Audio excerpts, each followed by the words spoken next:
좋아요, 구독.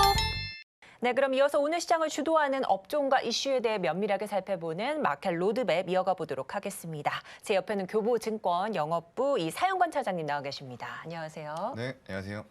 네, 오늘 이 테슬라방 훈풍으로 좀 2차 전지들이 좀 들썩이고 있습니다. 네. 자, 이제 전 거래일에 코스피 약세 대비 코스닥 강세 원동력도 2차 전지였는데요. 네. 오늘장도 지금 말씀드렸던 것처럼 이 뉴욕 증시에서 좀 훈풍이 불어오면서 이 여러 가지 좀 뉴욕 증시 전기차주들의 급등세도 좀 정말 눈에 띄었는데 그렇다면 오늘장 주목해 봐야 할 2차 전지 주요 종목 흐름은 좀 어떨까요?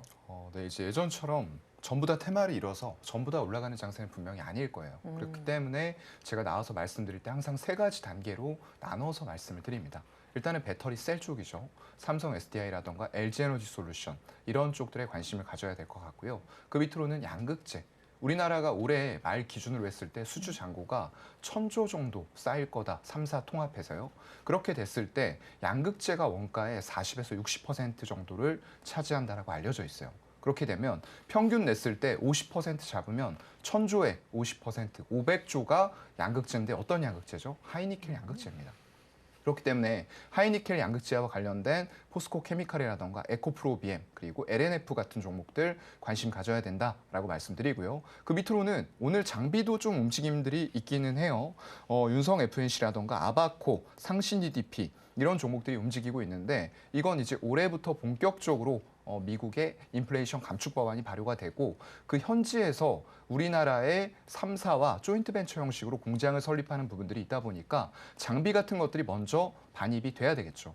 그런 관점에서 장비주도 올라가는 흐름들을 타고 있으나 일단 양극재 중에서도 또 원가의 60에서 70% 차지하고 있는 리튬. 요즘엔 이런 리튬이라던가 희귀 강물들에 대해서 전량 무기화를 하는 움직임들이 굉장히 많이 일어나고 있어요. 그렇기 때문에 이런 리튬과 관련돼서 정제라던가 분쇄, 가공하는 업체들에 대한 관심도 지속적으로 필요할 것 같다라는 말씀을 같이 드리도록 하겠습니다.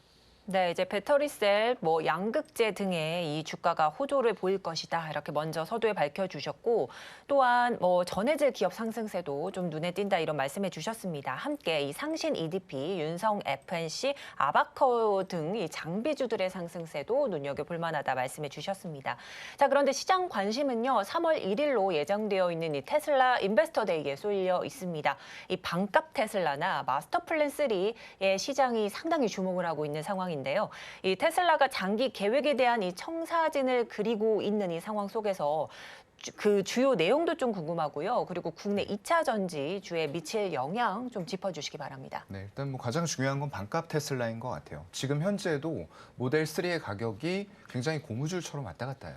얄밉게도 이 환율에 맞춰서 한국에서도 5,700만 원 이하가 되도록 5,694만 원 이런 식으로 환율 때문에 조금씩 가격을 늘렸다 내렸다 올렸다를 반복을 하고 있습니다. 보조금 혜택을 받는 것과 받지 못하는 게 굉장히 큰 차이가 나기 때문에 이런 가격 정책을 보이고 있다라고 생각하시면 될 것 같고요.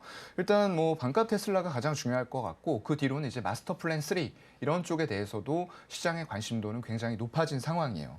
테슬라 일단 장기 계획 이런 부분들이 지구를 위해서 완벽하게 이런 지속 가능한 에너지의 미래를 실현한다라는 굉장히 대의적인 꿈을 가지고 일단은 테슬라를 설립을 했고 그거에 맞춰서 선도적으로 전기차 부문에서 치고 나가는 이런 역할들을 많이 해줬어요. 그래서 그런 관점으로는 결국에는 지금의 트렌드가 되고 있는 것과 별반 다르지는 않습니다. ESG 경영이라고 하죠. 우리가 이런 ESG를 빼놓고는 지금 기업들이 사업을 지속적으로 영속할 수 없다라는 전제가 깔려 있기 때문에 당연히 그런 부분도 신경 써야 된다라고 생각을 하고요. 테슬라 쪽에서는 공장 증설 이런 얘기도 나오고 있고 설비 투자 계획 공개를 할 것으로 좀 예상을 하고 있는 그런 상황입니다. 일단 테슬라는 세계 최초로 전기차 제조하는 플랫폼을 만들었기 때문에 그런 부분에서 분명히 강점을 가지고 있다라는 것들은 우리가 좀 기억을 해야 될 것 같고요.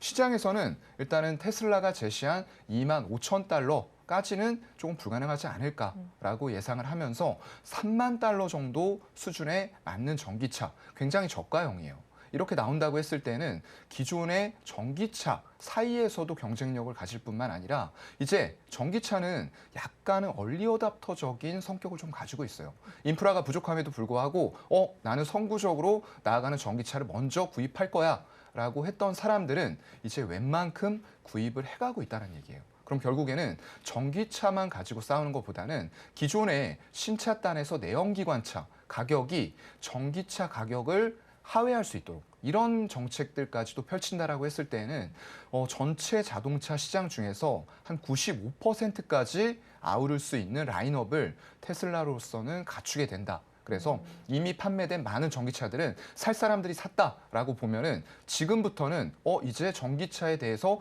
크게 관심 없고 인프라 갖춰지면 살 거야라고 했던 사람들까지도 이게 내연기관차보다 싼 전기차가 나온다라고 했을 때는 그만큼 관심이 커진다라는 의미가 될 거고요. 그래서 전기차의 보급 속도가 지금까지도 빠르게 왔지만 더욱더 가팔라질 수 있다라는 부분도 생각을 해봐야 될 것 같습니다. 네, 이 마스터 플랜 3뿐만 아니라 반값 테슬라에 투자자분들 좀 많은 관심이 쏠리면서 좀 집중되고 있는 상황 살펴주셨습니다. 자, 그렇다면요, 이 테슬라 인베스터 데이, 이 투자자의 날 이후에 이 소문에 사서 뉴스에 팔라라는 이런 심리처럼 일시적인 하락 가능성이 좀 있다고 보실까요? 일단 뭐 가격적인 부분 때문에 크게 하락을 한다는 아닌 것 같고요. 지금 시장에 들어와 있는 유동성들이 어느 쪽으로 움직이느냐. 왜냐하면 전체가 옮겨온 것은 아니기 때문에 AI도 움직여야죠. 로봇도 움직여야죠. 위성도 움직여야죠. 너무나도 많은 4차 산업과 관련된 성장 모멘텀을 갖춘 섹터들이 많다는 거예요. 그렇기 때문에 2차 전지에만 계속 머물러 있을 수는 없어요. 지금 굉장히 가파르게 양극재를 중심으로 해서 주가들이 많이 올라와 있고 테슬라도 이렇게 가격을 인하할 수 있는 가장 근본적인 이유가 뭘까요? 자동차 부문에서 다른 내연기관차들이 내고 있는 영업이익률 5에서 8%예요. 근데 그것보다도 훨씬 높은 자동차, 전기 자동차만 하고 있잖아요. 전기 자동차로 무려 25%의 영업이익률을 내고 있어요. 그렇기 때문에 우리 가격 좀 깎아주더라도 지금의 영업이익을 살짝 갉아먹는다고 하더라도 니네가 전기차 신모델 자꾸 내놓는데 우리가 가격으로 눌러버릴 거야. 이런 생각을 아마 가지고 있을 거예요. 그렇기 때문에 이런 가격 인하 정책은 어떤 충동적인 부분들이라기보다는 굉장히 계획적으로 사전에 다 수립이 되어 있던 계획들을 이런 장기차가 급속도로 빠르게 전파가 되는 시기에 오히려 가격 정책으로 다른 경쟁 업체들을 누르겠다라는 부분이 될 거고요. 아까도 제가 이제 질문 주셨을 때 잠깐 말씀을 드렸는데 보조금 혜택을 받을 수 있는 가격대로 가격을 굉장히 유동적으로 하고 있어요. 특히나 우리나라 같은 경우에는 환율이 요즘에 요동을 치고 있잖아요. 그렇다 보니까 얼마 전 환율 기준으로 했을 때 모델 3의 후륜 구동 모델이 미국 내에서 43,000달러 수준에 팔리고 있어요. 그럼 이걸 환율로 계산해 보면 5,694만 원이에요. 국내 기준으로 보조금을 100% 지급해주는 차량의 가격이 5,700만 원입니다. 6만 원 빠지죠. 이런 식으로 테슬라는 가격 조정을 할 수 있는 여지를 가지고 있는 업체다. 그렇기 때문에 지금 더욱더 싼 가격에 어떤 전기차를 내놓는다고 해서 그게 곧바로 실적의 악화로 이어진다라기보다는 오히려 판매 대수의 증가 효과 그리고 다른 업체들이 지금 가격 할인을 할 수 없는 진입 상태에서 오히려 그런 경쟁 업체들을 더욱더 따돌릴 수 있는 이런 위치에 있는 업체다라고 평가를 할 수가 있을 것 같습니다. 네, 이렇게 해서 이제 내연 기관차보다 좀 저렴한 전기차로 매출이 좀 증대될 수 있는 긍정적인 효과도 좀 전망을 해주셨습니다.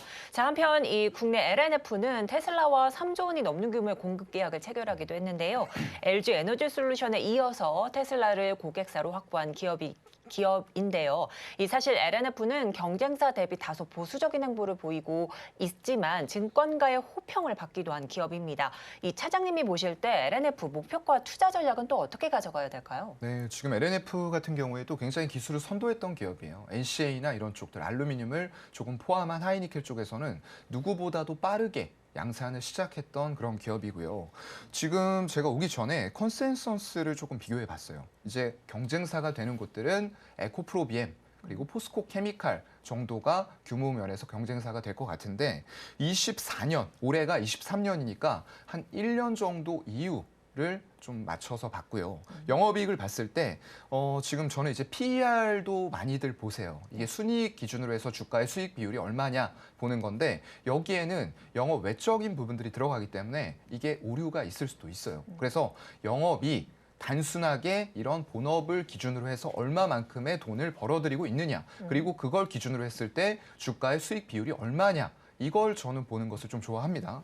그런 기준으로 봤을 때 지금 POR이 포스코 케미칼은 내년 컨센서스 대비했을 때 30배 이상이 나오고요. 네. 에코프로 BM은 20배, LNF가 14.3배 정도 나와요. 네. 당연히 이 숫자, 절대적인 숫자 자체가 작을수록 저평가돼 있다라고 보는 게 맞을 것 같고요. 일단 글쎄요. 포스코 케미칼 같은 경우에는 하이니켈 양극재뿐만 아니라 이런 실리콘 음극재 같은 것들을 같이 영위하면서 영업이익률이 그쪽이 더 좋아요. 그렇다 보니까 양쪽을 동시에 하고 있다라는 프리미엄 받고 대규모의 양극재 공급 공시까지 같이 나오면서 주가가 조금 가파르게 올랐던 것은 사실입니다. 네. 그래서 이런 30배의 수준을 받고 있는데 여기까지 만약에 못 간다고 하더라도 20배 정도의 POR만 적용을 했을 때에도 시총은 한 13조 2천억 수준으로 제가 계산을 좀 해봤고요. 한 주가로 따졌을 때는 36만 원 정도라고 하면은 현재 주가 수준에서도 한 40%의 주가 레벨업은 충분히 가능하다라는 판단이 나오는 것 같습니다. 네, 이제 테슬라와 공급 계약 체결 이후에 이 테슬라 잭팟 효과까지 좀 기대해 볼 수 있는 LNF 좀 분석해 주셨는데 이 향후 약 40% 추가 상승 여력도 있는 기업이다 이렇게 분석을 해 주셨습니다. 자, 그런가 하면 이 에코프로 BM이 영업이익이 10배 이상 차이 나는 이 SK이노베이션의 시총을 추월하기도 하면서 2차 전지주 거품 논란도 좀 제기되고 있습니다. 이 차장님은 어떤 의견이 있으실지 좀 궁금하고요. 네. 또 2차 전지주 중에서 안정적인 우상향 좀 기대해 볼 만한 종목은 뭐가 있을까요? 네, SK이노베이션만 보면 거품이라고 할 수 있는데 전체 2차 전지에 대해서 거품이다? 이것은 잘못된 논리죠. 왜냐하면 SK이노베이션 같은 경우에는 아직까지 분리가 안 돼 있어요. 네. 사실은 SK이노베이션 안에 들어있는 기업인 SK온 쪽에서 배터리 사업을 하고 있는 거죠. 근데 아직까지 배터리 부문의 흑자 전환을 못했습니다. 네. 그렇다 보니까 항상 제가 셀업체 말씀드릴 때 SK이노베이션은 이쪽에다가 포함시켜 드릴 수가 아직은 없는 상태예요. 그런데 문제는 이제 두 가지죠. 수율을 아직까지 못 잡았다라는 부분들, 그런 것들 때문에 일단 얼마 전에 뭐 물론 문제는 없었던 것으로 파악돼서 다시 공장을 돌린다라고 얘기했지만 포드 같은 쪽과 약간의 불협화음이 있었던 것들도 사실이고요. 거기다가 LG에너지솔루션이나 삼성 SDI도 전부 다 똑같이 겪었던 상황들이에요. 결국에는 시간이 흐름에 따라서 인력들이 이탈하지 않는다라고 했을 때는 이런 수율들은 잡히게 돼 있어요. 그런데 또 하나의 문제가 남아있죠. 이게 SK이노베이션에 속해 있다 보니까 정유라는 산업 자체가 굉장히 여러분들 요즘에 더 느끼셨겠지만 유가의 위아래로 등락폭이 굉장히 심해요. 그렇다 보니까 어떤 때는 어닝 서프라이즈 나왔네. 재고평가 이익, 정제마진 굉장하다라고 하다가 유가 떨어지니까 야, 재고평가 손익 나왔고 손실 나왔고 거기다가 지금 가지고 있는 정제마진들 스프레드도 계속 떨어진다. 이런 얘기들이 나오고 있는 거예요. 그렇기 때문에 우리가 이 배터리 부분에 대해서 보고 싶으면은 SK이노베이션의 정유 사업 부문은 생각을 하지 마시고요. 오히려 SK온이 어떤 실적들을 내고 있는가, 얼마만큼 빠르게 배터리 부문에서 흑자 전환을 할 수 있는가, 이런 관점으로 보시는 게 더 맞겠다라는 말씀을 드리고요. 네. 아마 내년에는 흑자 전환을 할 텐데 일단 수율 먼저 잡아야 되고요. 두 번째로는 분할해야 되는데 우리가 싫어하는 물적 분할하면 안 되고요. 인적 분할한 뒤에 SK이노베이션 주주들한테도 똑같이 주식을 주는 그런 분할이 이루어져야 될 것 같습니다. 네, 그렇습니다. 자, 이렇게 해서 2차 전지주 거품 논란에 관해서 이렇게 좀 말씀을 해주셨는데, 자, 그렇다면 이 차장님께서 좀 꼽고 계시는 탑픽 종목은 어떤 게 있을까요? 네, 아무래도 제가 지난주에도 말씀을 드렸던 것 같아요. 삼성 SDI. 왜냐하면 지금 양극재가 날개도 친 듯이 더 가고 있고 아직도 포스코 케미칼 대비했을 때 LNF나 에코프로 BM의 주가 수익 비율은 아직도 좀 더 올라갈 가능성은 있다라고 보여요. 그런데 이런 거 말씀드리면 항상 이렇게 가파르게 가는 종목 어떻게 잡아요? 라는 얘기들이 나와요. 그렇기 때문에 지금은 오히려 눌려있는 배터리 셀 업체들. 왜 눌려있을까요? 지금 배터리 쪽에 대해서 CATL의 인하라던가 가격 인하 이런 것들 이제 지난주에 저희가 다뤘었잖아요. 그러니까 유튜브 한 번 더 돌려보시면 될 것 같고요. 네. 그런 부분들 때문에 우리나라의 배터리 밸류 체인이 과연 지금 가치 평가를 절하받을 이유가 있는가? 라는 부분을 생각해 보면 전혀 다른 영역에서 기술의 난이도 자체도 다르다는 거죠. 그렇기 때문에 4680 원통형 배터리의 이제 생산, 양산을 앞두고 있는 가장 기술에 근접해 있는 업체인 삼성 SDI 쪽 그리고 네. 공격적인 수주로 지금은 전향을 하고 있기 때문에 옛날과는 체질이 많이 달라지고 있다라는 관점으로 말씀을 드리도록 하겠습니다. 좋아요, 구독!